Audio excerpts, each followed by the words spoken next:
Hello, it's Ruby, and today I'm going to be filming an assumptions about me video, as you can tell from the title. I do one of these every year and I always try to do it in anti-bullying week, and even though this video seems totally unrelated, I think assumptions are a massive part of bullying. Assumptions are also more broadly problematic with regards to discrimination and prejudice, and they are incredibly dangerous. It can cause us to distance ourselves from people, stereotype, and I think we have to try and be mindful of the assumptions that we're making.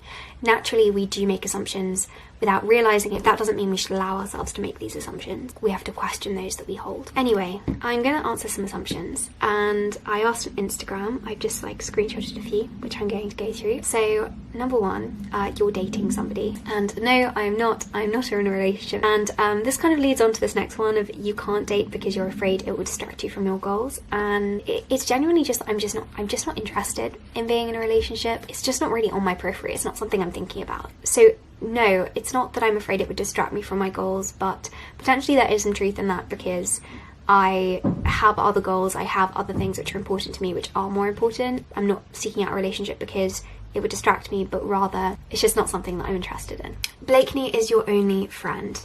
I actually got quite a few like this, and I do get comments about this on YouTube as well. This is false, but only just false. Blakeney is pretty much my only friend at university. I have a few other friends that I'll meet up with, but Blakeney is the main person I spend my time with, and at home I've got my friend Natasha, main person I see, some family friends as well, but I really don't have a lot of friends. I'm not very social. I tend to spend quite a lot of time by myself, and I don't think that is a bad thing. Again, I spoke about this in the university not being the best time of your life video, but we live in an extremely extroverted society. Society, I think, is designed for extroverts. The model of prime friendship, prime socializing is very much having a lot of friends, socializing a lot is a good thing. The more friends you have, the better. So the more friends you have on Facebook, the more often you go out, number of people you can invite to a party, that kind of makes you not a better person, but kind of a better person. I really don't think it matters at all how many friends you have, as long as you're okay and you're happy with the number of friends you have. Some people like having lots of friends, which is okay, and other people don't like having lots of friends, which is also okay. And I really think we need to reduce the stigma about not having many friends, as long as you're comfortable with the number of friends and the amount of socialising that you're doing. Okay, next assumption, you come from a well-off academic family. This one is half true. My family is in a financially privileged position, though probably not to the extent that most people would assume, but I am so aware of how that has put me in a privileged position. I'm so aware of that privilege. I know that I've been given so many opportunities as a result of that, schooling and education most significantly. My own room, the ability to study in a quiet space. I know that that is a privilege which comes from the fact that my family is financially stable. But the second part of that assumption, that I come from an academic family, is false. Neither of my parents went to university, none of my grandparents went to university. I'm one of the first people in my family to go to university. Most people in my family left school quite young. Okay, next, you never have those depression, non-activity, unproductive days. Of course I have these days. It's just that I don't film on these days because I genuinely don't feel up to filming. If I'm having a bad day, I don't feel up to filming, and so I won't film. But I wouldn't say that they're kind of that these days are particularly characterised by me feeling very sad. They're more characterised by me feeling very anxious. So some days I'll be so stressed that I won't be able to concentrate on anything, and so I'll end up just basically sitting there stressing the whole day. But everyone has days like this, and I'm not going to say, oh, it's okay to have days like this. It's not okay that we have days like this, because nobody wants to have days like that, and it's not fair that people have to feel like that. But it's okay in the sense that you shouldn't feel guilty about it. But I think we can try and avoid this by making sure that we take time to ourselves before we get to that stage, because often we get to that state where we've just overworked ourselves too much. You're going to have to take that time off eventually anyway, but it's so much better to take that time off when you're in a good state of mind, where you're going to enjoy what you're doing, where you can put that time aside to read that book or watch that film you've been meaning to look at for ages, as opposed to your body and brain forcing you to take that time off because you have overworked yourself. I think that's something to be mindful of. Obviously, though, sometimes it can seem very unavoidable. We can take steps to make sure we're looking after our mental health and prioritising self-care, which is so important, more important than being productive. And ironically, you can't be productive if you don't take that time. And I have realised that over the last few years. I don't think I was so attentive to that when I was younger. you don't actually read as much as you say you do. Probably not. It's a really hard one to answer actually, because when I talk about reading online, when I show myself reading, it's usually when I'm reading. So social media will obviously give a false impression of how much I read, because when I share reading, like the main times I will share reading will be when I'm talking through a long list of like 200 books I'd recommend, doing a readathon where I'm reading like 8 books in a day, or like showing I did a challenge where I read a book a day. I don't read a book a day, and however much I'd love to, I love reading. I don't think I give a false impression in my videos of like how much I love reading. I love reading, but I don't always manage to make as much time for it as I'd want to. I try to read at least once every day for at least a little bit, but last week, for example, I was so stressed about with university and had so much on for university that I didn't read anything apart from my course books. Yeah, just be very mindful. I think like with social media, it's only like a tiny subsection of life which you're seeing, and so when I'm talking about reading, it might seem like I'm reading more than I actually am. But keep in mind as well, like if I read 8 books a day, I'd read way more than 100 books in a year. You often watch movies or documentaries.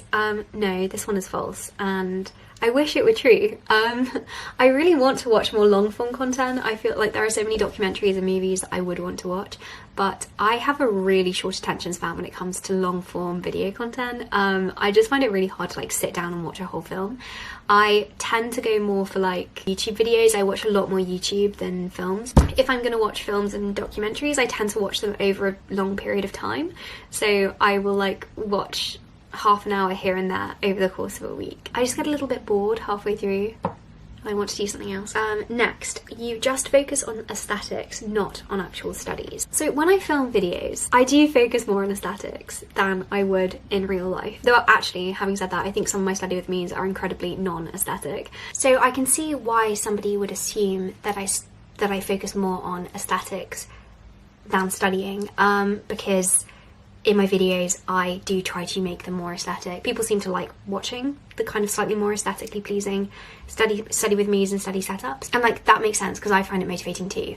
Like honestly, if I have got a nice study setup, it will help put me in a better mindset. So it's that whole idea of romanticizing your life, which can be problematic, but it can also be very, very, very good for like motivating yourself and making yourself feel positive. When I sit down to work, I'll light a candle and make sure that I just like enjoy the study space that I'm in. That just like motivates me to start working. But then I find that I get distracted by the studying when I start working. Aesthetics can be useful when you're starting a study session just as a motivating force. The studying is the bit which overpowers. I prefer the studying to the aesthetic of the studying. Like I'll show notes which do look nice, but a lot of my notes look very, very messy and really ugly. Next, you have stage fright. No, I don't actually. I don't think so. Not really. But I do get very awkward.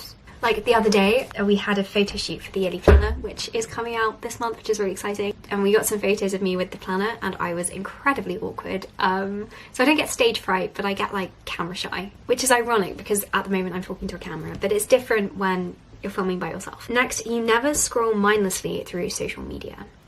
I wish that this was true. I hate that I do, but I definitely do. Less at the moment, like less when I'm busier, like with university, for example. During the summer, I found myself scrolling more mindlessly through social media, and I did actually film a video on that, and like trying to fix those habits. It's important to remember that like social media is designed to be addictive, and it is addictive. I know that I need to keep myself in check with it, because otherwise I will become re-addicted to it. For me, I just like to make sure that I'm other things to do, which are like my default activities, as opposed to just checking Instagram. Also, I have time limits on apps so that I don't spend too long on them. Oh, okay, you cringe at past videos or versions of yourself.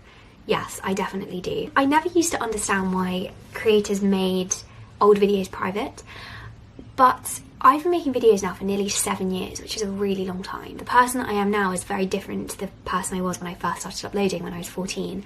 Like, if you think about yourself 7 years ago, you were such a different person. So I have made some of my old videos private. I recognise that the person I am grew from the person that I was, but the issue with social media is that it's egalitarian, and it like puts your past self on par with your current self. YouTube won't distinguish between both time periods, and both videos will be put next to each other.